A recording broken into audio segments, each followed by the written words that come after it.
जय हिंद साथियों, कैसे आप सभी। आशा करता हूं आप सभी अच्छे होंगे, स्वस्थ होंगे, मस्त होंगे। तो जी हां साथियों, आज आपको पता होगा कि दैनिक भास्कर से जो न्यूज आई है ना, वह आपके सिलेबस को लेकर के और क्या क्या साथियों आपको पदों की संख्या रहेगी और कैसा आपका एग्जाम लेगा, कितने नंबर का होगा, तमाम बातों के बारे में खबरें आई है साथियों। मैं जानता हूं कि आप लोग पहले से इस चीज को जानते होंगे। मैं वीडियो भी थोड़ा लेट से लाया हूं क्योंकि मैं घर पे था नहीं, मैं बाहर था। तो साथियों मैं आपको यह बता देना चाहता हूं, चलिए फिर भी मैं आपको कंप्लीट बातें बताऊंगा, ध्यान से समझिएगा साथियों। 7वां चरण शिक्षक बहाली, आप सभी जानते हैं कि इसके लिए सभी अभ्यर्थी पूरे बेसब्री से इंतजार कर रहे हैं। याद रखिएगा 2023 का वर्ष है ना साथियों, वह सभी अभ्यर्थियों के लिए सीटेड बीटेड स्टेट पास सभी के लिए बहाली का वर्ष होगा साथियों। सब कोई बहाल होइएगा, घबराना नहीं है। आपको पता होना चाहिए कि दैनिक भास्कर पेपर के अनुसार साथियों ये न्यूज आई है कि सबसे पहले जो बहाली की प्रक्रिया होगी ना, वो अपर लेवल से होगी, यानी हाई स्कूल में पहले बहाली की प्रक्रिया होगी, उसके बाद प्राइमरी लेवल पर बहाली की प्रक्रिया होगी साथियों। लेकिन ये बहाली कितनी होगी तो समझिएगा, हाई स्कूल में 1,30,000 बहाली होगी साथियों, वो भी आपके मई से जून में बहाली देखने को मिलेगी साथियों। ये जो वैकेंसी आएगी ना, उसी दरमियान आपका एग्जाम ले लिया जाएगा और एग्जाम के साथ आप सुपर टेट पास कर जाइएगा। ये कि बीपीएससी ही ले लेगी, ये कंफर्म है। और साथियों मई या जून में ये दिखेगी। और साथियों रही बात कि सिलेबस के बारे में क्या चर्चा आया है, तो समझिएगा सिलेबस जो है ना, वह दैनिक भास्कर के पेपर में साफ साफ शब्दों में बता दिया गया है कि इसमें 100 नंबर के एग्जाम लिए जाएंगे। और 100 नंबर के जो एग्जाम लिए जाएंगे ना, वह आपके जो आप एकेडमिक में जो पढ़ाई किए हैं साथियों, तो 1 से लेकर के 12th क्लास तक के साथियों आप अच्छे से कंप्लीट कर लीजिएगा। पर साथियों आपको एक और बात सिलेबस में दी गई है, पेपर के माध्यम से बात बताई गई है कि अगर आप 1 क्लास से लेकर 8 क्लास में भर्ती होते हैं, 1 से लेकर के 8 क्लास के लिए साथियों अगर बहाली में जाते हैं, तो आपको पता होना चाहिए कि यह आपको इंटर स्तरीय सवाल पूछे जाएंगे, ठीक है। जबकि इसके ऊपर 9 से 12 क्लास के लिए अगर आपके लिए बहाली में आप अगर प्रवेश करते हैं, तो आपको साथियों वहां पे आपको ग्रेजुएशन स्तर तक के साथियों, ग्रेजुएशन से ऊपर स्तर तक के साथियों आपको सवाल पूछे जाएंगे, ठीक है। रही बात, समझिएगा साथियों 100 नंबर के एग्जाम होगा। अब क्या यहाँ पे निगेटिव मार्किंग का कोई चर्चा है साथियों, तो साफ तौर पे आप याद रखिएगा, घबराना नहीं है, निगेटिव मार्किंग नहीं होगा। क्लियर है साथियों, निगेटिव मार्किंग नहीं होने वाला है। हाँ साथियों, एक बात बहुत ही खुशखबरी है कि महिलाओं को 35% आरक्षण मिलेंगे। जी हाँ साथियों, याद रखिएगा महिलाओं के सीट पर लगभग 35% आरक्षण के अनुसार अगर हम चर्चा करें 1,30,000 पे, तो उनका कुल मिलाकर के 45,000 सीट जो है ना साथियों, उनकी जो पद है ना वह सुरक्षित रहेगी। वो पर महिलाएं ही भर्ती ले सकती है, दूसरा कोई नहीं। समझिएगा साथियों, क्लास 1 से 8 क्लास की 80,000 पदों पर बहाली होगी। जी हाँ साथियों, 1,30,000 तो बहाली मई जून में आपको हाई स्कूल में देखने को मिलेगी। उसके बाद जो है ना, समझ लीजिए कि 1 या 2 महीना के बाद आपको प्राइमरी लेवल का भी आपको देखने को मिल जाएगा।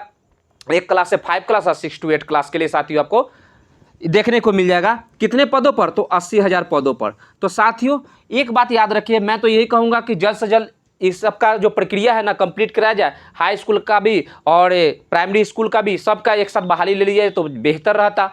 पर कोई दिक्कत नहीं है, पहले बहाली तो हो, पर ऊपर से प्रक्रिया शुरू हो और नीचे तक सारी प्रक्रियाओं को लेकर के सरकार जाए और अच्छी तरह से। और हाँ, एग्जाम जो भी लेवे ना सरकार, वो पूरी तरह से एकदम सख्त एग्जाम लेवे और अच्छा से एग्जाम लेवे, ताकि किसी भी प्रकार के चोरी ना चले और एग्जाम कैंसिल ना हो, पेपर लीक ना हो। ये सरकार को पूरी तरह से ध्यान देना अनिवार्य है साथियों। सुपर टेट के एग्जाम में कौन कौन बैठ सकता है समझिएगा साथियों।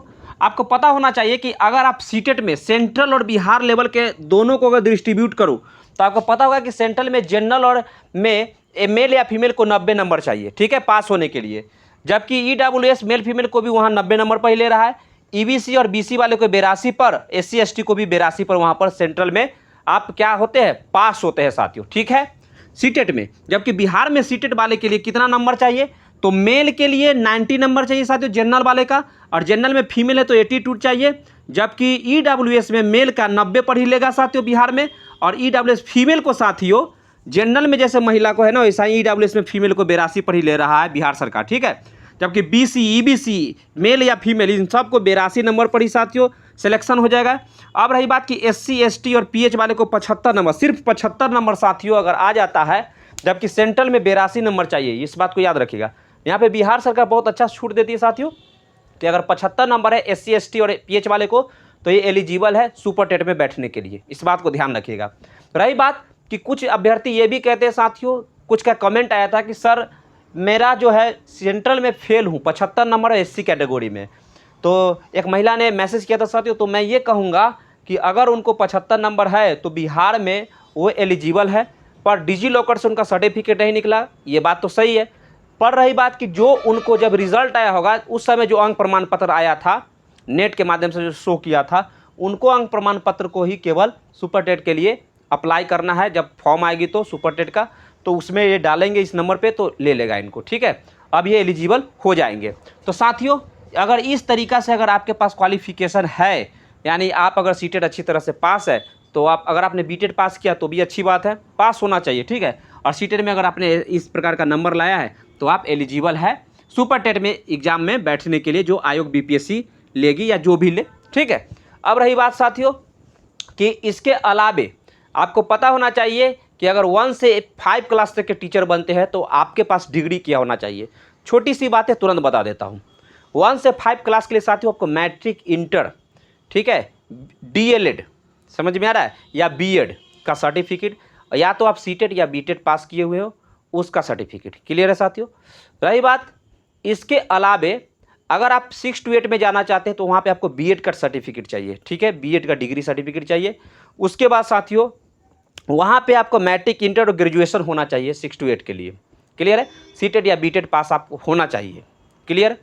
और रही बात कि 9 से अगर 10th क्लास तक के टीचर बनना चाहते हैं तो 9 से 10th क्लास के टीचर के लिए आपको STT पेपर 1 का एग्जाम पास करना पड़ेगा, क्योंकि STT के भी 2 पेपर होते हैं, जैसे सीटेट में और बीटेट में 2 पेपर होते हैं, पेपर 1 पेपर 2, उसी प्रकार से। तो 9th में पेपर 1 और स्टेट का पेपर 1 अगर आप पास किए हुए तो 9th और 10th के टीचर बन सकते हैं। उसके लिए साथियों मैट्रिक, इंटर, ग्रेजुएशन आपका होना चाहिए और BEd होना चाहिए कंप्लीट, क्लियर है साथियों। तो आप एग्जाम में बैठ सकते हैं, बहाली में भाग ले सकते हैं। अब रही बात कि 11th और 12th के अगर टीचर बनना है साथियों तो आपके पास ग्रेजुएशन के साथ साथ में आपका PG का डिग्री होना चाहिए और साथ ही STT पेपर 2 क्वालिफाई होना चाहिए, तभी आप बहाली में एलिजिबल है साथियों। इस बात को याद रखिएगा। बस यही सब बातें हैं साथियों। एग्जाम आपको पता है कि 100 नंबर के एग्जाम होगा, किस प्रकार से लेगा, तो बस 19 प्रश्न सभी होंगे। बस तैयारी में कुछ लोग लगे होंगे, कुछ नहीं भी है तो थोड़ा बहुत पढ़ते जाइएगा। सिलेबस कुछ दिन में पूरी तरह से साथियों आ ही जाएगा वेबसाइट पे। अब रही बात कि साथियों की तैयारी करना किस ढंग से, क्या क्या पढ़ना है, आप CDP पढ़िए, EVS पढ़िए, ठीक है। इसके अलावा मैथ्स से जो है ना क्लास 1 से लेकर के क्लास 12 क्लास तक के मैथ पढ़िए। ये तो बात की बात है साथियों, जो बोल दिया गया है कि ग्रेजुएशन लेवल तक के 9 से 12 वाले को पूछा जाएगा क्वेश्चंस, जबकि 1 से 8 क्लास तक के लिए ये आपका स्नातक स्तर तक है, इंटर स्तर तक के सवाल पूछे जाएंगे। पर साथियों एक बात बताइए, ग्रेजुएशन पास करके जो रेलवे SSC बैंकिंग का तैयारी करता है, क्या वो लड़का के लिए 7 का प्रश्न नहीं आता है, 8 का प्रश्न नहीं आता है? सारे सवाल तो उसी से आते हैं। अगर आप अच्छी तरह से अगर आप 1 से लेकर के अगर 10th क्लास भी कंप्लीट कर लेते हैं ना तो इस एग्जाम को पास कर ही जाइएगा। इसलिए घबराइए नहीं कि कितना बच्चा सोचता हुआ कहते कि 11th-12th में तो मैथ हम लोग को सक्सेस है ही नहीं, हमने सही से मैथ पढ़ा ही नहीं है। 11th-12th का मैथ सही से पढ़े, ग्रेजुएशन में मैथ कभी पढ़े नहीं है। ग्रेजुएशन में पढ़ता कौन है? ज़्यादातर लोग तो चीट चला करके, चोरी करके सोचता है कि पास हो जाए, है कि नहीं? ज़्यादातर स्टूडेंट ही करता है। ग्रेजुएशन में सब कंपटीशन की तैयारी करता है, तो ग्रेजुएशन का तैयारी कौन करता है?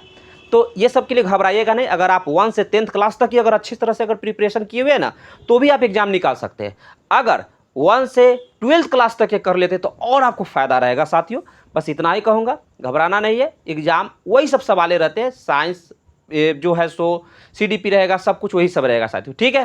तो ये सब चीज़ों का तैयारी कीजिए, घबराना नहीं है। बस सिलेबस आएगा तो पूरी तरह से आप सब कुछ जान जाइएगा। तो साथियों मिलता हूँ कल के नेक्स्ट वीडियो में, खुश रहिए। मिलते हैं कल के नेक्स्ट वीडियो में। जय हिंद।